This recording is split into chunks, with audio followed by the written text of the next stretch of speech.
the most delightfully fascinating character in the realms of mystery, Charlie Chan.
Charlie Chan had originally come to Pine View to trace Dudley Ward's missing son, whom Ward had believed had been born to Landini, the noted opera singer, after her separation from him. Landini is murdered, as is Dr. Swan, a suspect in her murder. Charlie Chan has journeyed to Reno to interview Miss Meacher, Landini's secretary. There he learns that Ward and Landini had a son, but that he had been killed 3 years previously. The mission for which he had come had been fulfilled, but he remains at Pine View to bring to justice the murderer. The mixed cigarette box lid, the pink scarf in the dead woman's hand, evidences of poor eyesight stay uppermost in his mind as clues as he walks into the study dimly lighted by the fast-dying twilight. Well, Inspector Chan, back earlier than I thought you'd be. Welcome back to Pine View, Inspector. Ah, Miss Beaton. I did not see you in the twilight. And it is a gorgeous twilight. Don, we were sitting watching it. We haven't spoken for half an hour, I believe. Fortunate are they whose understanding of each other requires not the spoken word to convey their thoughts. Well, did you learn anything, Inspector? I spoke to Dad over the phone, but he wouldn't give out much. Perhaps I'd better go. There may be... Indeed, no, Miss Beaton. Please, sit where you are. Before I report on my progress, Sheriff, did you learn anything in my absence? I did, Inspector. I kind of hate to tell you, but I learned that Ah Sing wears glasses. Indeed, that is strange. I became acquainted with the same fact while in Reno, accidentally. Mr. Ward left Ah Sing's glasses at opticians to be fixed. I picked up same and have them here for Ah Sing. But tell me, Sheriff, how did you learn? Ryder mentioned it. Casually or making definite points of seeing that you knew? Well, that's hard to say. I haven't that gift for telling from people's features just what their thoughts are. In fact, I'm not much help. I'm like an ant beside you. Do not disparage yourself so. You are, as my cousin, Willie Chan, baseball player, would say, on home ground. I am only stranger passing through, and it has been well said that the traveling dragon cannot crush the local snake.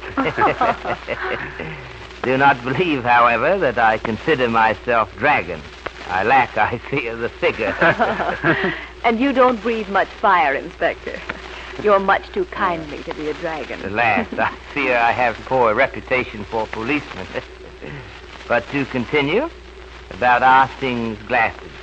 Well, Miss Leslie was with me when Ryder asked if Mr. Ward had remembered to take Ah Sing's glasses to be fixed. Then it could be construed as definite attempt to indicate to us, that is on part of Mr. Ryder, that Ah Sing has poor eyesight? Yes, I guess it could. Come in. You speak of me, Mr. Chan. Do you like to speak of me in study? Yes, Ah Sing. Yeah. I brought your glasses back with me from Reno. I think, thank you very much. Without glasses, no kind of lead. Anything else can do all right, but the lead or it's an English paper and an English book. Suppose not to go glasses, no can do. So I sing, you read English. Oh, so, me lead English. Mr. Leiter, when he little boy go school, he teach me lead English. Another clue goes up in smoke, eh, Inspector? So it would seem, Sheriff. But who can tell? Smoke can indicate where fire is, even if observer is far off, and dead ashes tell where the fire has been. Oh, the class is number one to fix them. Oh, thank you, Mr. Chan. You like to ask any more questions? I think not, I sing. Good night. I go make her some chocolate, some nightcap. You come downstairs, huh? Very good, I sing. Somebody singing. My brother, Huey. Come, we shall go downstairs quietly, so as not to disturb. Sheriff, we shall combine business with pleasure. Within the cup, and I'll not ask for wine. The thirst that from the fold upright doth ask a drink divine. But might I of Jove's nectar sip, I would not change for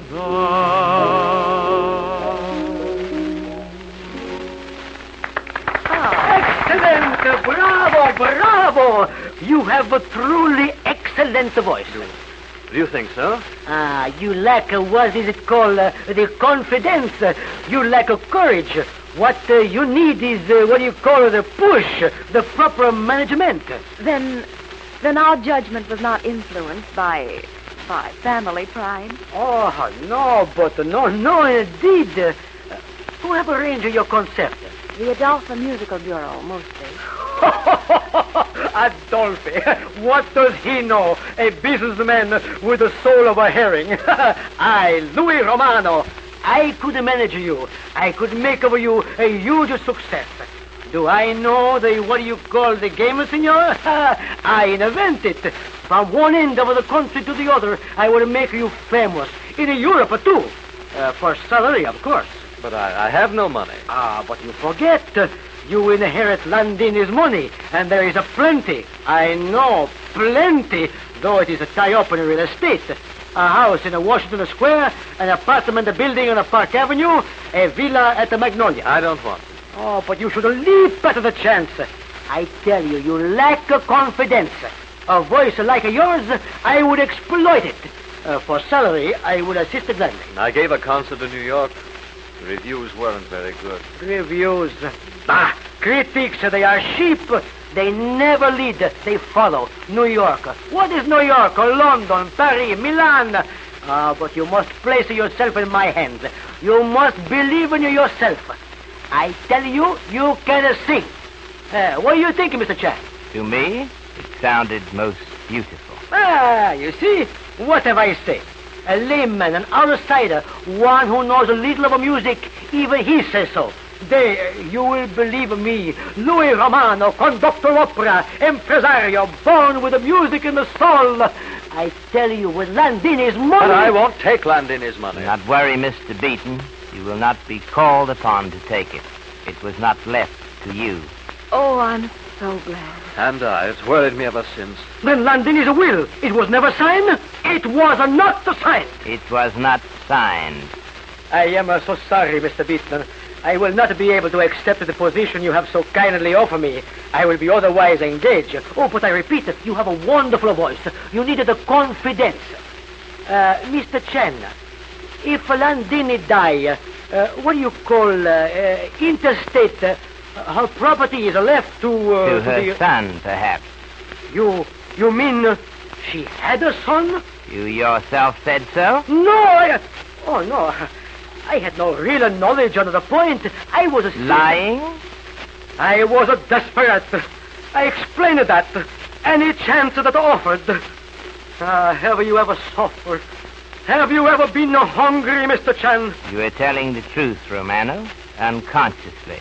Landini had a son, Oh, but he died 3 years ago.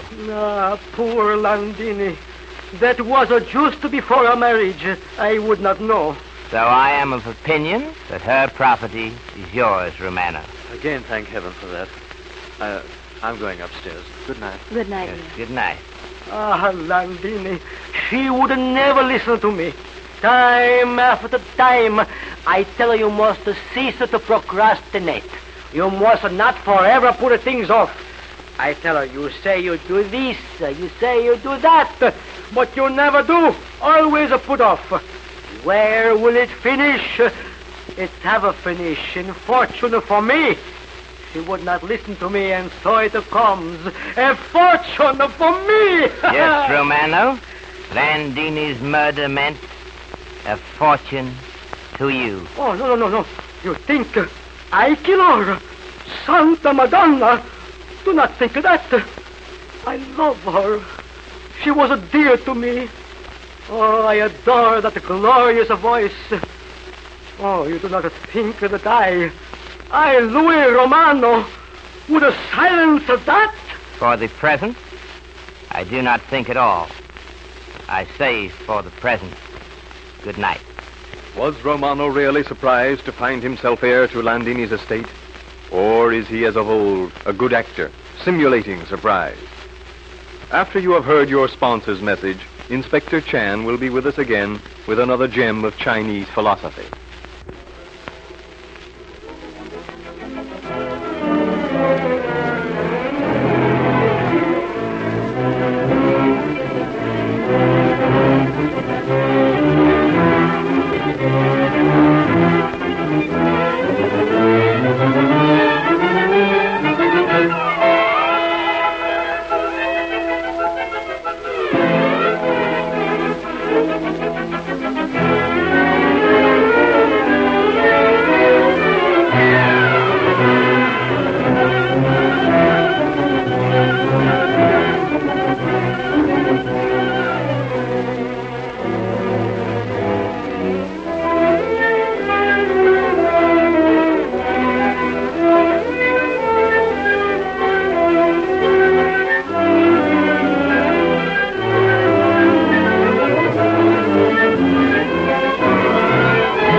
I was wondering, Inspector Chan, if you had any further thought to leave with us, perhaps on the subject of understanding. Indeed, yes, Mr. Wilson. Man may store up riches, surround himself with beautiful paintings and rare books. But if he have not understanding, he is veriest beggar. Man may have no more than bowl of rice and crook of arm on which to lay a weary head. But if he possesses understanding, he is richer in fact than fabled wealth of Eastern potentates. Thank you, Mr. Chan. It is much honor, Mr. Wilson. I bid you good night.